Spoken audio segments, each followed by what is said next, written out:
Why did they kill Anicet Ekane? Did they kill him because he believes in democracy? He believes in a country where citizens choose their leaders? Why did they kill Anicet Ekane? Anicet Ekane showed beyond reasonable doubt that he believes that power must come from the people. What did he do? He decided not to run at the 2025 presidential election. First, he supported Maurice Kamto. Maurice Kamto's candidature was arbitrarily rejected by the Constitutional Council in Elekam. Next, Anicet Ekane supported Issa Chiruma Bakari. Issa Chiruma Bakari won the elections per the results that he published on his own website, and these results came from polling stations across the country. But the Constitutional Council that arbitrarily rejected Maurice Kamto's presidential candidature, supported by Anicet Ekane, declared Paul Biya the winner of the elections. Anicet Ekane rejected these declarations and called on Cameroonians to stand firm and defend their choice from the ballot box. Anicet Ekane did not take up arms. Anicet Ekane did not commit any crimes, but he was picked up from his house in what some people will call a kidnap, taken to a detention center, kept there without his medical equipment, and he died. Is there any doubt that Anicet Ekane's death was 1. Premeditated, 2. Calculated, and 3. Enforced and planned to happen? Cameroonians are aghast. Cameroonians are worried. But today, brothers and sisters, fellow Cameroonians, we gather in grief, in righteous anger, and in solidarity. Anicet Ekane has been killed in police detention. We must say the truth plainly. He was not lost. He did not pass away. He was killed by a system that denied him the most basic human protection, the right to life. What is a human being without life? For many of us, this news feels like a deep wound. But for many of us, we are not surprised because we followed proceedings from the moment he was picked up. When his lawyers put the information into the public domain, that they have done everything possible to get the gendarmes and the police to return his oxygen extractor, the information was clear. We commented, this is torture and this is premeditated murder, which is the highest level of murder. And of course, it is even absolute disregard for human life. For others, however, it feels like a breaking point. And for those who believe in justice, those who believe in dignity, and those who believe in the future of a Cameroon, it must be a call to conscience. It must be that time when Cameroonians are asking themselves, would this continue? Would anybody who stands up against a despotic regime be killed? Anicet Ekane's life was rooted in conviction and sacrifice. Anicet Ekane was not an ordinary political actor. He was the leader of Manidem, that is, the African movement for new independence and democracy. He represented a generation of Cameroonians who believed that freedom was not something inherited, it was something fought for. Until his killing, he was the leader of Manidem.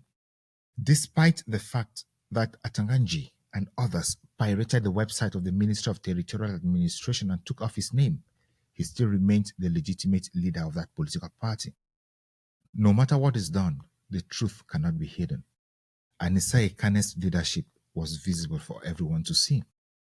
He spent decades working for a vision of a sovereign and democratic Cameroon. He ran for president not because the path was easy, but because he refused to accept silence, stagnation, and fear as our national destiny. He was part of the long continuum of political activists whose courage made it possible for multi-party politics to exist.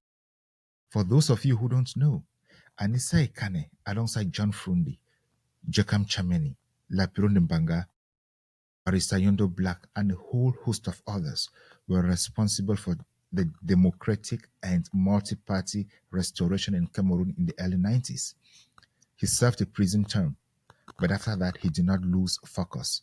He remained committed to the cause, and he has paid the price for that courage. Grievously and repeatedly, he stood firm.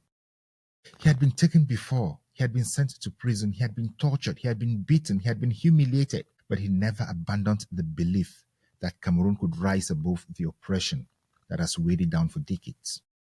The oppression where ministers, police, gendarmes, and all others believe that they are more valuable than other Cameroonians.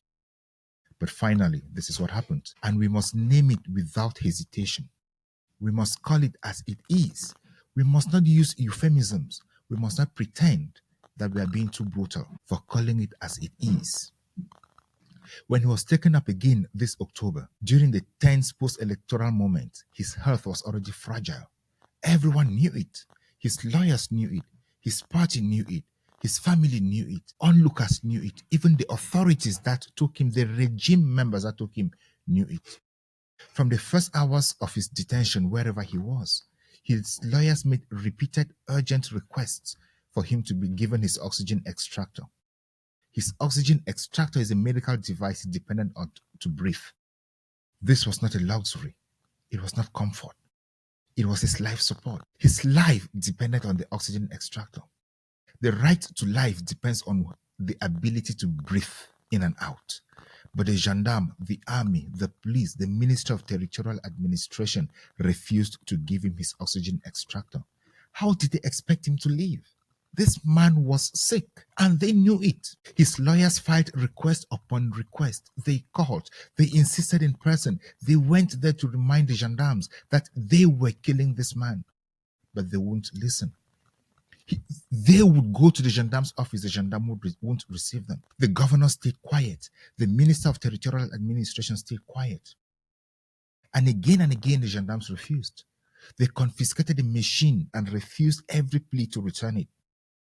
In a country that respects the rule of law, refusing life-saving medical equipment in detention while knowing the consequences constitutes murder, capital murder, premeditated murder, torture. It constitutes the most inhumane and degrading treatment. It is safe to assume that Anicet Ekane's killing was premeditated, planned, and executed to take away a voice that represents the march towards democracy. No euphemism or official statements can erase the reality. This reality is, this was the deliberate denial of vital health care. It was a conversion of medical neglect into a weapon. It was an execution carried out through suffocation by bureaucracy and cruelty. I saw a communique put out by the spokesperson of the Ministry of Defense promising an investigation. For heaven's sake, investigation into what?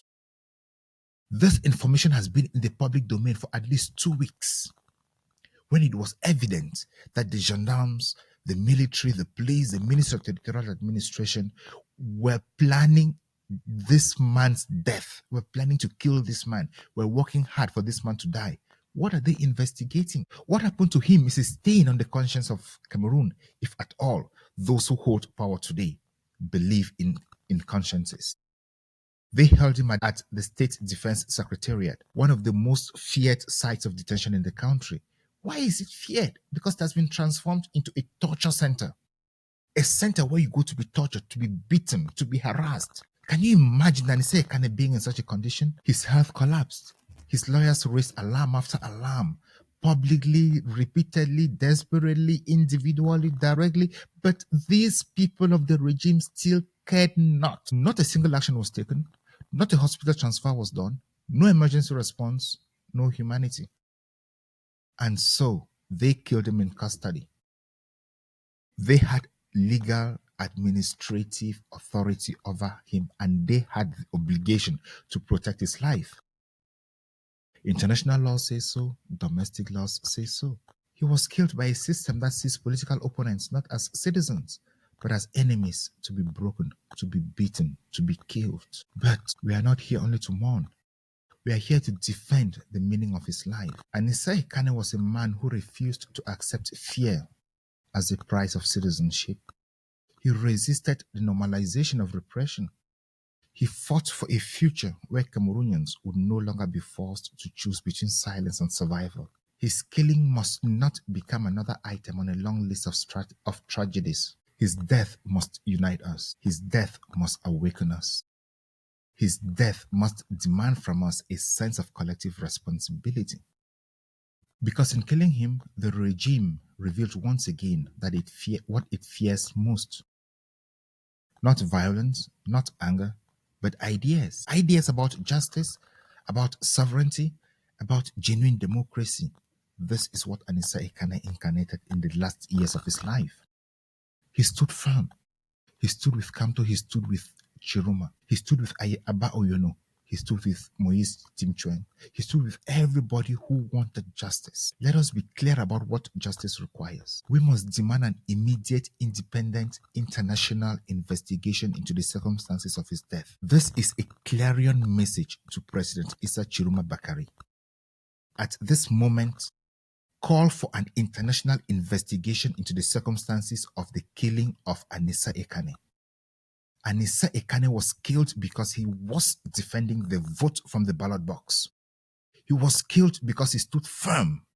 He was killed because he did not accept to intimidation that you, Issa Chiroma Bakari, did not win the election. He was forced to say you lost the election, but he stood his grounds and he said he would not because of the evidence that you and Anicet Ekane put out there for all Cameroonians to see. President Issa Chiroma Bakari, this is the moment to be firm. Justice requires firmness. In the face of such adversity, you need to be firm. Cameroonians need to see the firmness in you. Call for the international investigation. Call for Cameroonians to react in a way that they should react. You may be next. Another person may be next. You, Issa Chiroma Bakari, and Anicet Ekane are from the same generation of Cameroonians who have been fighting so hard to bring genuine democracy to Cameroon. It is time for you to take up that mantle. Show to us that leadership. While we must demand accountability from every official who participated in the refusal of medical care, we rely on that voice that should speak on behalf of Cameroonians. That strong voice, that voice of authority. We must continue to demand humane conditions and access to medical treatments for every detainee, political or otherwise. Why should we even have political detainees simply because they say they believe that Issa Chiroma Bakari won the elections and they are in prison? Why?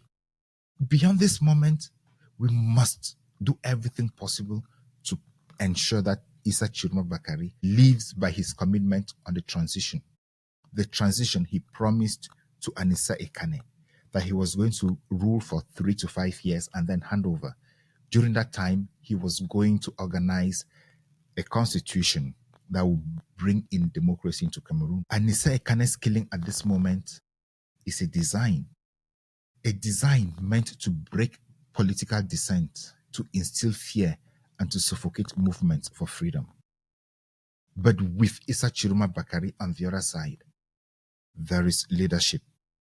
There is a voice that is speaking to Cameroonians. It is even that moment for the real opposition in Cameroon to stand up, condemn this, and work hand in hand with Issa Chiroma Bakari to ensure that the killers of Anicet Ekane, Martinez Zogo, Samuel Wazizi, and all others who simply stood on the feet of justice are repaid. Live and give way to justice, to democracy. What is evident is that the death of a man like Anicet Ekane does not suffocate people because people refuse to forget. People's memories cannot be beaten away. Trying to kill people's memories is like killing an ideology. Ideologies don't die. People stay with their memories and they stay with their ideologies.